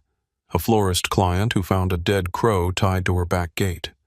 An anonymous message left under the windshield wiper of Clara's old neighbor's car. Not threats against Cade. Threats against Clara's former life. The places she had belonged before him. She sat at Cade's office table with photographs spread before her, forcing herself to look at each one without flinching. Cade stood by the window, his entire body too still. Mason pointed to the map. All 3 locations connect to her old routine, cafe client neighborhood. Noah leaned over the table. Wyatt is trying to prove Cade cannot protect everything attached to her. Cade turned from the window. Then I remove Wyatt. The room chilled. Clara looked up. No. Every man went quiet. Cade's eyes found hers. This is not a discussion. It is if you want me beside you. His face tightened, but he said nothing. Clara stood and walked to the map. Her heart beat hard, but her voice came out steady. He wants you angry. He knows you will rush toward anything with my name on it. That is the pattern he is building. Mason's gaze sharpened. Clara pointed to the marked locations. These are not attacks. They are a trail. He is moving you toward Logan Square because that is where you will feel the most guilt. He thinks guilt makes you predictable. Cade stared at the map. Clara looked at him. Does it? The question landed in the center of the room. Cade's jaw flexed once. Yes. Noah lowered his eyes. Mason went still. Clara stepped closer to Cade. Then we do not give him what he studied. For a long moment, Cade looked at her as if the war inside him had turned physical. Then he said, "What do you see?" Clara breathed. She laid out the route. A visible Mercer response through the cafe. Mason and 2 cars moving loud enough to be noticed. Noah taking Clara's old neighborhood, but only a shadow, not bait. Cade staying out of sight until Wyatt committed to the wrong door. There was one compromised contact in Wyatt's circle, a man Mason had been feeding false scraps for weeks. Clara suggested using him to leak that Cade planned to personally visit her old apartment building at midnight. Cade listened without interrupting. When she finished, he looked at Mason. "Can it work?" Mason nodded. "Yes." Cade looked back at Clara. "And where are you during this?" "With Noah." "No." She lifted her chin. "Not in the center. Not hidden in a panic room. Close enough to read the movement if something changes." "No," he said again, softer and more dangerous. Clara walked to him until they were almost touching. "You said I was not a liability. You are not. Then trust the woman you trained. I did not train you for bait." "I am not bait. I am the person Wyatt thinks you cannot think around." Cade's eyes closed for 1 second. When he opened them, something had surrendered. Not his fear, his control of her. Beside Noah, he said, "Not one step away." Clara nodded. That night, Chicago held its breath. Rain fell thin and cold. Streetlights trembled on wet pavement. The old apartment building looked smaller than Clara remembered, brick darkened by weather windows glowing in scattered squares. She sat in Noah's car half a block away, dressed in black hair tucked under a cap, a small radio in her ear. Her hands were steady in her lap. That steadiness surprised her. Noah noticed. "You okay?" "No." "Good. Okay gets people stupid." She almost smiled. The false leak worked. At 11:58, a dark sedan appeared near the alley behind her old building. 2 men got out, then a third. Wyatt Kincaid stepped from the passenger side wearing a gray coat and no visible weapon. He looked calm, almost bored. Clara's stomach turned. She touched her radio. "He's here." Cade's voice came through low and controlled. "I see him." The sound of his voice steadied something in her chest. Wyatt moved toward the service entrance exactly where Clara had predicted. Mason's visible cars drew 2 of his men away. Noah shifted in the driver's seat ready. Then Wyatt stopped. He looked toward Noah's car, not directly, just enough. Clara felt the old freeze rise in her body. Noah whispered, "Do not move." Wyatt smiled. Then he turned and entered the alley. The trap closed quickly. No shouting, no dramatic chase, just men moving out of darkness with brutal precision. Mason appeared behind one of Wyatt's guards. Cade stepped from the shadow near the service door as if the night had handed him over. Clara could not hear what was said. She saw Wyatt's smile fade. She saw Cade lean close. She saw a choice pass through him. The old Cade would have ended it there. Clara knew that without being told. The old Cade would have left the alley with 1 less enemy and 1 more ghost.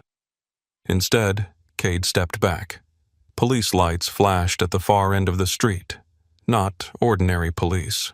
The kind Cade could move when moving them served his purpose. Federal agents took Wyatt Kincaid in cuffs. Noah exhaled beside her. Clara did not move until Cade looked across the wet street and found her through the windshield. Even from that distance, she saw it. He had wanted blood. He had chosen something else. Later at the penthouse, Cade removed his coat in silence. Clara stood near the kitchen island, still cold from the rain. "Did you want to kill him?" she asked. "Yes." The answer did not surprise her. "Why didn't you?" Cade looked at the city beyond the glass. "Because you were right. About the plan, about guilt making me predictable." He turned to her. "And because I want our future to require fewer ghosts." Clara crossed the room and put her arms around him. This time, when he held her, there was no panic in his grip. Only weight. Only choice. Winter passed into spring. The city thawed by inches. Ice loosened along the river. People returned to patios too early, wrapped in coats and stubborn hope. Clara's business grew not always for reasons she liked, but she learned how to choose her clients with sharper eyes. Cade came home for dinner more often than not. Sometimes he still left in the middle of the night. Sometimes he returned with silence on him like another coat. She learned which questions to ask. Are you hurt? Is Noah safe? Do I need to pack a bag? The other questions waited not forgotten, but understood. One Tuesday morning, Clara stood in the bathroom staring at two pink lines. The whole penthouse was quiet. Outside, sunrise spread pale gold over Lake Michigan. She sat on the edge of the tub with the test in her hand and laughed once too softly to be called joy yet. Then she cried. Cade found her there 10 minutes later. He stopped in the doorway, taking in her face, the test, the stillness. What is it? She held it out. He looked at it. For the first time since she had known him, Cade Mercer sat down because his legs seemed to forget the rest of him. Clara wiped her cheek. You scare half the city before breakfast, but this is what does it. His eyes lifted to hers. Yes. The honesty broke her open. He reached for her, then stopped himself. She saw the instinct, the fear of making her fragile again.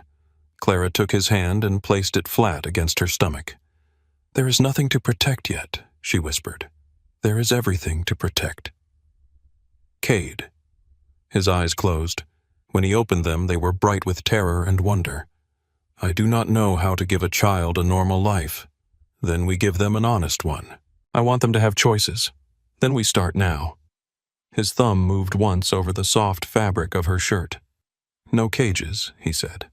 No cages, she answered. Their son was born during a storm in late November. Thunder rolled over Chicago while Clara gripped Cade's hand hard enough to make one of the nurses wince. Cade did not move. Not when she cursed at him. Not when she cried. Not when fear flashed through his face so nakedly that Clara almost laughed between contractions. When the baby finally cried, the sound cut through the room with impossible force. Cade went still. The nurse placed the child against Clara's chest, small and furious and alive. Dark hair, red face, fists clenched like he had arrived ready to argue with the world. Clara touched his cheek. Hi, she whispered. Cade stood beside the bed, white-faced eyes fixed on his son. Do you want to hold him? Clara asked. He looked afraid to answer. The nurse helped place the baby in his arms. Cade held him like a sacred object. Like a weapon he refused to let the world load. Like a promise too small to survive unless he became something larger around it. The baby quieted. Cade's face broke.